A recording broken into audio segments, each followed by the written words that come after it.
Hello बच्चों, आपका स्वागत है आपके अपने YouTube channel JMS coaching institute में, है ना।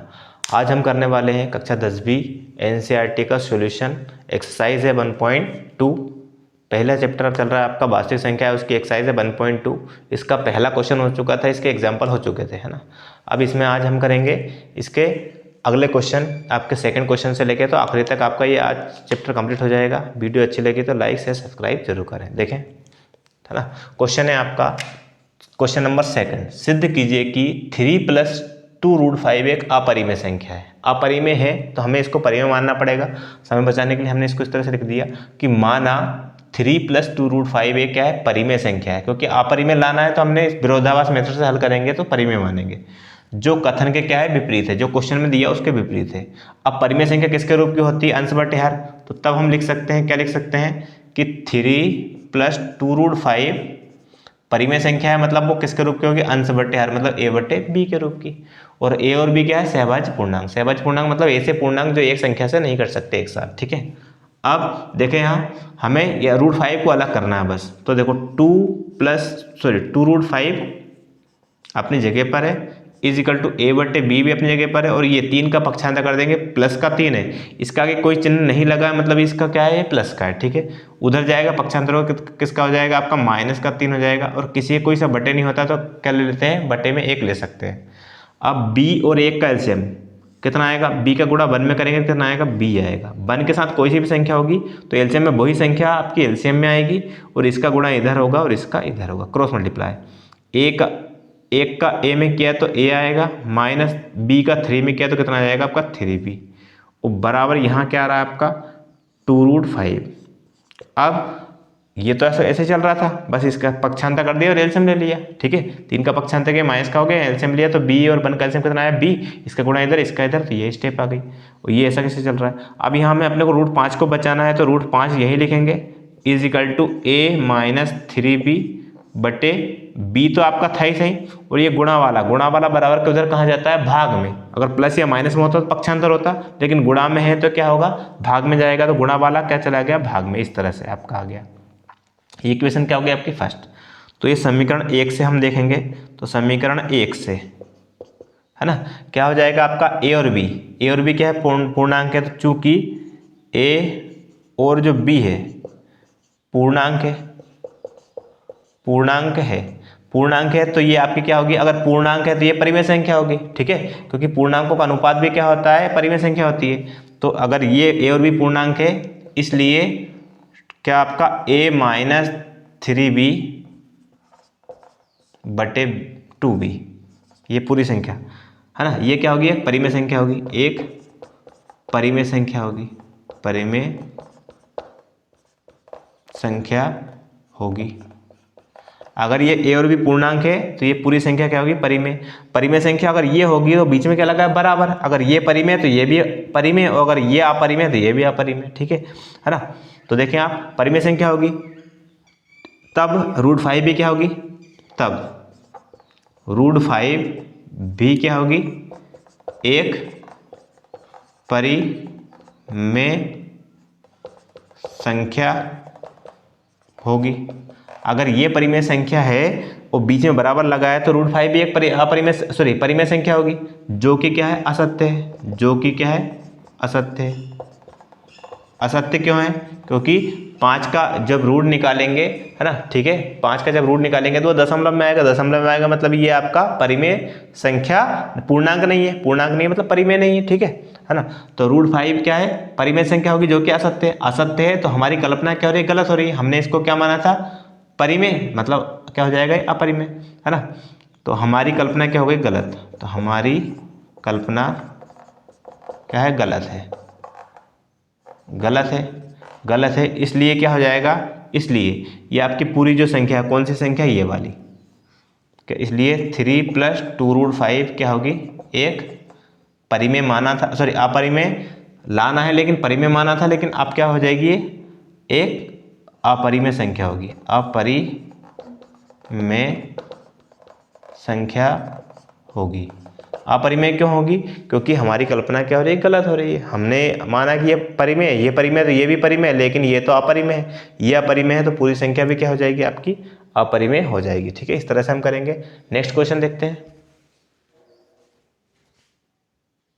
देखिए नेक्स्ट क्वेश्चन है आपका कि सिद्ध कीजिए कि 7√5 एक अपरिमेय संख्या है ना। अब देखो यहाँ हमने पूरा नहीं मिटाया है, तो उसका रीजन क्या है, जो पिछला क्वेश्चन है ना, ये आपका क्या है, तीसरे का दूसरा है, पहले तीसरे का पहला भी करवाना बाकी है ना। दूसरा क्वेश्चन हम कर चुके हैं, दूसरे की तरह आपका ये तीसरे का दूसरा और तीसरे का चौथा जो है, सॉरी तीसरे का जो दूसरा क्वेश्चन है और तीसरे का जो तीसरा क्वेश्चन है वो दोनों किसके जैसे हैं, जो अभी अपने क्वेश्चन पिछला क्वेश्चन किया था उस जैसे हैं, इसलिए उनको साथ करवा रहे हैं। और ये नहीं मिटाया, उसका रीजन क्या है कि आपको और क्लियर हो जाए कि इन क्वेश्चनों में ज़्यादा कुछ नहीं है, लगभग लिखना सब में सेम है, बस थोड़ा सा अंकों का हेर फेर है ना। तो वो हम आज इस क्वेश्चन में और क्लियर हो जाएगा।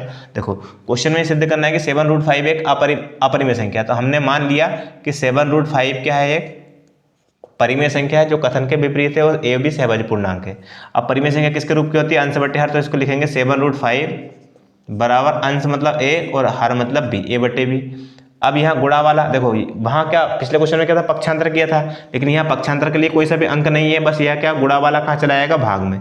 तो 5 रूट में इज इक्वल टू कितना हो जाएगा, सॉरी कितना हो जाएगा, ए बटे 7, गुणा में है तो भाग में चला जाएगा तो 7b, बस इतना। और उस ये आपका समीकरण क्या हो गया, 1। ठीक है, कितना हो गया, 1। अब देखो यहाँ हम लिखेंगे क्या कि समीकरण कौन से 1 से, समीकरण 1 से, समीकरण 1 से देखा कि ए और बी क्या है, चूंकि ए और बी क्या है, पूर्णांक है, पूर्णांक है।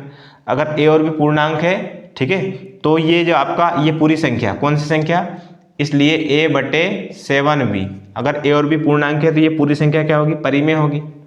अब अगर ये परिमेय होगी तो बीच में क्या लगा, बराबर, अगर ये परिमेय है तो ये भी परिमेय होगी, है ना, तब √5 भी क्या होगी, एक परिमेय संख्या होगी।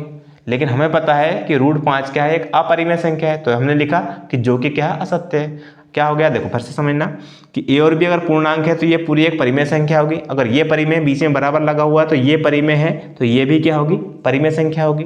ठीक है, तो वही लिखा अपन ने, अगर ये परिमेय है तो √5 भी एक परिमेय संख्या होगी, जो कि क्या है, असत्य है ना, असत्य है। तो हमारी कल्पना क्या हो रही है, गलत हो रही है, गलत हो रही है, तो ये क्या हो जाएगी, एक अपरिमेय, हमारी कल्पना गलत हो रही है तो ये क्या हो जाएगी, एक अपरिमेय संख्या। कौन सी संख्या, ये वाली 7√5 क्या हो जाएगी, एक अपरिमेय संख्या हो जाएगी। ठीक है, अब नेक्स्ट क्वेश्चन देखें आप, है ना, उसको उसमें और क्लियर हो जाएगा आपका।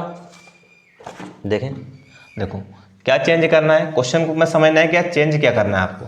ठीक है, यहाँ चेंज होगा, यहाँ आपका चेंज होगा, बस इतना, है ना, और बाकी यहाँ आपका थोड़ा सा अंक चेंज होंगे और आपका आंसर वही आएगा ना।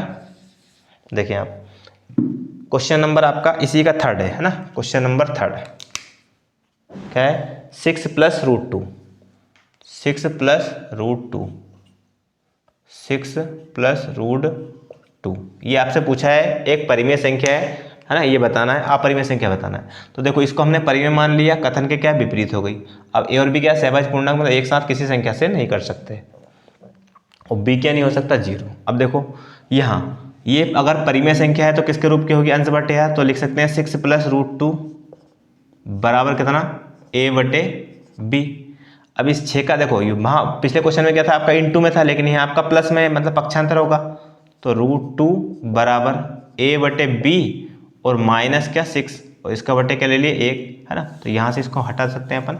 अब देखें आप, ये आपका √2 बराबर इसका एलसीएम b और 1 का एलसीएम कितना आएगा आपका b, इसका गुणा इधर, इसका इधर, इसका इधर किया तो a, माइनस b का 6 में किया तो कितना आ गया आपका 6b आ गया। ये इक्वेशन क्या हो गया आपका फर्स्ट। ठीक है, अब चूंकि हम लिखेंगे a और b क्या है, पूर्णांक है, a और b क्या है, पूर्णांक है, पूर्णांक है।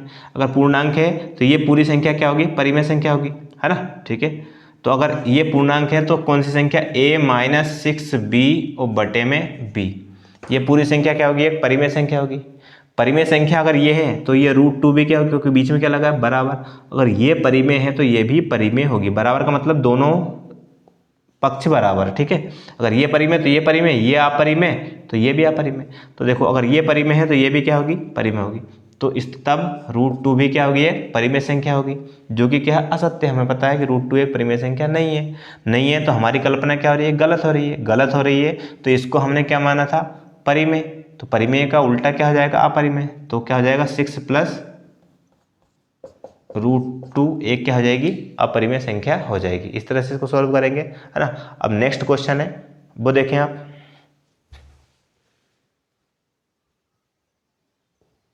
देखिए लास्ट क्वेश्चन है, ये तीसरा क्वेश्चन है उसका फर्स्ट क्वेश्चन है, तीसरे का पहला, तीसरे के दूसरा और तीसरा क्वेश्चन हमने करवा दिया है क्योंकि दो सेम थे, है ना। ठीक है, क्वेश्चन नंबर सेकंड जैसे थे, लेकिन ये आपका क्वेश्चन नंबर फर्स्ट जैसा है। अब देखो इसमें क्या अंतर है, इसको किस तरह सोल्व करेंगे कि सिद्ध कीजिए कि 1/√2 एक अपरिमेय संख्या है ना। तो माना कि 1/√2 एक परिमेय संख्या है, ये हमने उसका विरोधाभास उल्टा मान लिया, और कथन के क्या है, विपरीत है। और ए और बी क्या है, सहभाज्य पूर्णांक, मतलब एक संख्या से एक साथ नहीं कट सकते, मतलब ए और बी दोनों का एक उभयनिष्ठ गुणनखंड नहीं होगा। अब ए और बी है कौन से, तो देखो आप यहाँ मानेंगे हम, तब आपका 1/√2 है, और ये क्या है आपका परिमेय संख्या। परिमेय संख्या किसके रूप की होती है, अंश बटे हर के रूप की। अब कैसे गुणा कर दे, तिर्यक गुणा, बी का इधर और इसका इधर, बी का इधर करेंगे तो आपका कितना आ जाएगा, बी बराबर √2 का एम करेंगे कितना आ जाएगा आपका, √2 ए आ जाएगा। कितना आ गया, √2 ए। अब दो रूट काटना है तो हमें क्या करना पड़ेगा, वर्ग करना पड़ेगा। तो दोनों पक्षों का क्या कर दें हम, वर्ग। तो दोनों पक्षों का वर्ग करने पर, वर्ग करेंगे तो b का स्क्वायर, तो यहाँ b² हो जाएगा, और यहाँ आपका आ जाएगा √2 a का होल स्क्वायर। यहाँ तो b का स्क्वायर कितना हो गया, b², और यहाँ स्क्वायर से देखो, स्क्वायर से रूट कैंसिल हो जाता है क्योंकि √2 का 2 बार गुणा हो रहा है, √2 × √2 तो एक पेयर बन गया 2 का, तो रूट से एक बाहर निकल आएगा, कितना बाहर निकलेगा 2, और a का स्क्वायर करेंगे कितना आ जाएगा, a², क्योंकि यहाँ रूट नहीं है। अब ये 2 गुणा में गुणा वाला कहा जाता है भाग में, तो b² के बट्टे में कितना आ गया आपका 2 बराबर कितना आ गया आपका a²। ये समीकरण क्या हो गया, 1। अब यहीं से हम देखेंगे, चूंकि देखो b² में किससे भाग दे रहे हैं, 2 से भाग देने पर कितना आंसर आता है, a²। ये लिखा है आपका कि b² में 2 से भाग देने पर कितना आंसर आता है, a²। तो हम लिखेंगे चूंकि जो b² है किससे विभाज्य है, 2 से विभाज्य है, 2 से विभाज्य है, विभाज्य मतलब 2 से भाग जा सकता है ना। अगर b² 2 से विभाज्य है तो b में भी किससे भाग जाएगा, किसी भी संख्या के स्क्वायर में अगर भाग जाता है तो उस संख्या में भी भाग जाएगा, ठीक है। इसलिए b भी किससे विभाज्य होगा, 2 से क्या होगा, विभाज्य होगा, विभाज्य होगा। ये कथन क्या हो गया, a, ठीक है, कथन a हो गया। अब देखो हमें इसमें मानना क्या है, हमें यहाँ b और यहाँ आपका क्या है 2, तो जहाँ अगर a आता है तो a बराबर 2c मानना, और अगर b आता है तो b बराबर 2c मानना, ठीक है। तो हम क्या मानेंगे, माना b बराबर कितना मानेंगे, 2c, और जहाँ c क्या है पूर्णांक, जहाँ c एक क्या है पूर्णांक है, पूर्णांक है, ठीक है। अब c अगर पूर्णांक है ना, तो देखें आप यहाँ इस b का मान का रख दें हम समीकरण 1 में, तो b का मान समीकरण कौन से में रखेंगे, 1 में रखने पर, समीकरण 1 में रखेंगे, इधर रखते हैं, देखें, ठीक है। देखें b का मान रख रहे हैं तो b² बटे 2 लिखा है, तो b का मान कितना है 2c, तो 2c का होल स्क्वायर और बटे में कितना आ जाएगा आपका 2, और बराबर कितना चल रहा है आपका a²। यहाँ b का मान रखा, इसका स्क्वायर किया, बटे 2 बराबर a²। ये समीकरण 1 में मान रख दिया। अब यहाँ सोल्व करेंगे, 2 का स्क्वायर कितना होता है 4, और c का स्क्वायर कितना होता है c², और बटे में कितना 2 बराबर a²। अब यहाँ 2 से कैंसिल हो गया 4 2 बार, तो कितना आ गया 2c² बराबर कितना आ गया a²। ये 2 गुणा में गुणा वाला कहाँ जाएगा, भाग में, तो c² बराबर कितना हो जाएगा a² बटे में 2।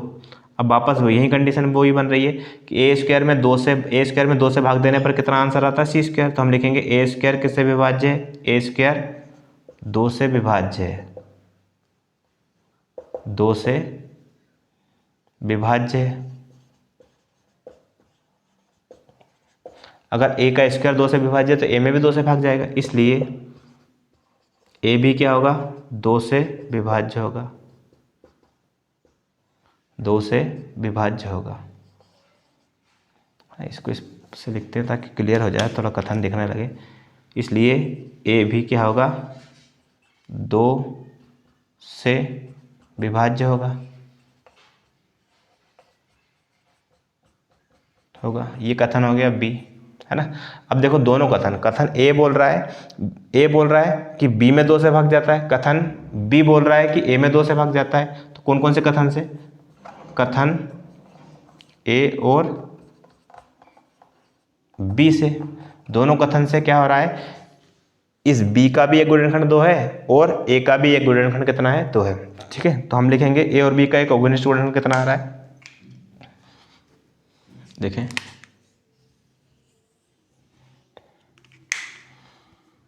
ए और बी का एक उभयनिष्ठ गुणनखंड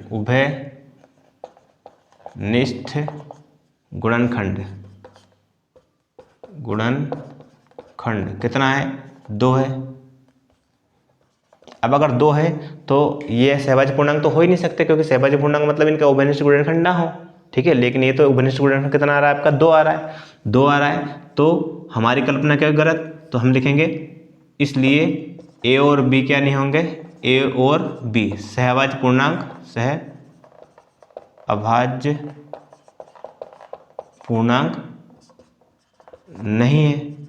नहीं है। तो हमारी कल्पना क्या होगी, गलत है। तो हमारी